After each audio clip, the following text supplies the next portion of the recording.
आप सभी का स्वागत है हमारे चैनल महादेव दर्शन में। शिवजी के त्रिशूल और डमरू के बारे में तो हम सभी जानते हैं, लेकिन क्या आप शिवजी के प्रिय अस्त्रों के बारे में जानते हैं? क्या है इनके पीछे की कहानी, जानेंगे आज की हमारी इस वीडियो में। अगर अभी तक आपने हमारे चैनल को सब्सक्राइब नहीं किया है तो अभी करें, ताकि हमारे चैनल से ज़्यादा और लेटेस्ट जानकारी आप तक पहुंच सके। तो आइए जानते हैं शिवजी को डमरू और त्रिशूल कैसे मिला। शिव को देवों का देव इसलिए माना जाता है क्योंकि पौराणिक मान्यताओं एवं कथाओं के अनुसार भगवान शिव सृष्टि के निर्माण के समय ही प्रकट हुए थे। महादेव अपने भक्तों पर कृपा करने एवं उनका उद्धार करने के लिए ही भोले के नाम से जाने जाते हैं।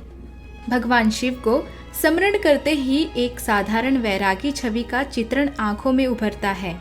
जितनी साधारण उनकी छवि है, वह उतने ही ज्यादा शक्तिशाली और दयावान प्रभु हैं, जिनकी शक्ति का अंदाजा लगा पाना असंभव है।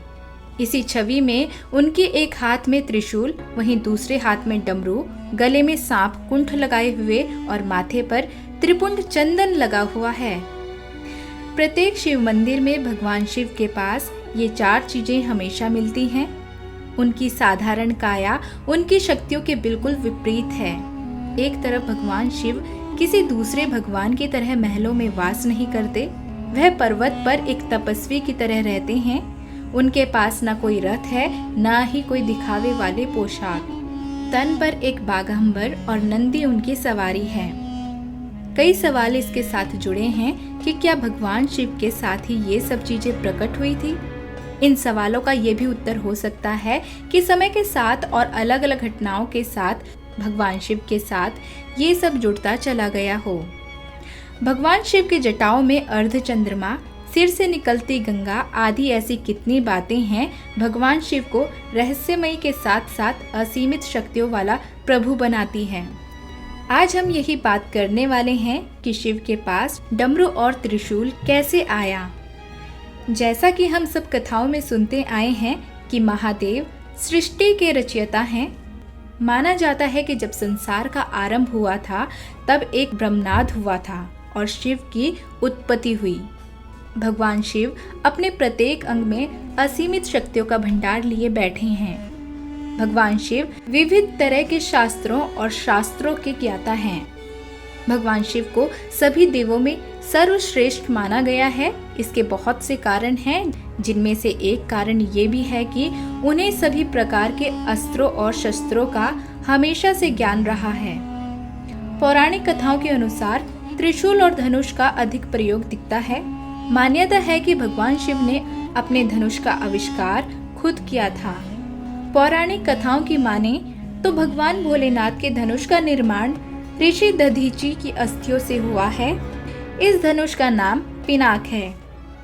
त्रिशूल के लिए मान्यता है कि जब भगवान शिव प्रकट हुए तो रज, तम, सत इन तीनों गुणों के साथ प्रकट हुए थे।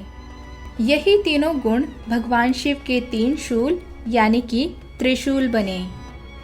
इन तीनों के बिना सृष्टि का संचालन कठिन था। यह भगवान शिव का सबसे प्रिय अस्त्र है। उन्हें त्रिगुणातीत भी कहा जाता है। महादेव का त्रिशूल प्रकृति के तीन प्रारूप, आविष्कार, रखरखाव एवं विनाश को भी दर्शाता है।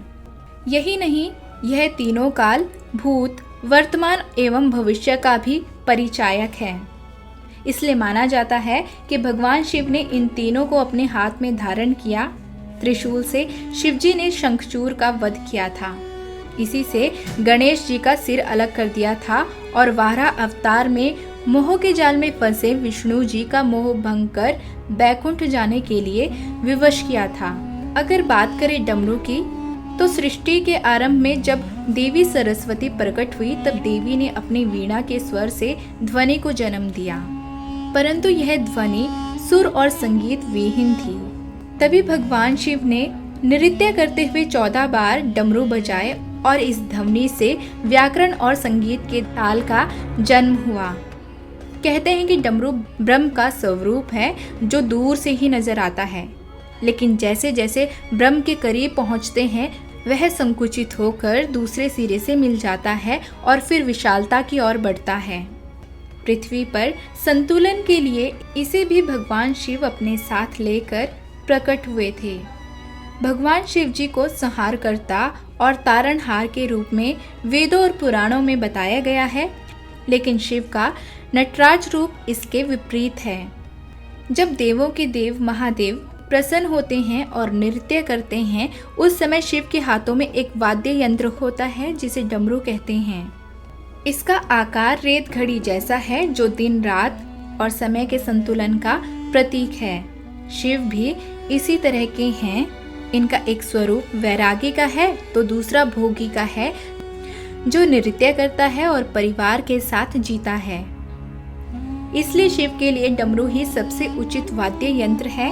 यह भी माना जाता है जिस तरह शिव आदि देव हैं, उसी प्रकार डमरू भी आदि वाद्य यंत्र है। तो आज आपने वीडियो में जाना शिव जी के प्रिय अस्त्रों के बारे में। आपको ये जानकारी कैसी लगी? आप वीडियो को लाइक और शेयर जरूर कीजिएगा।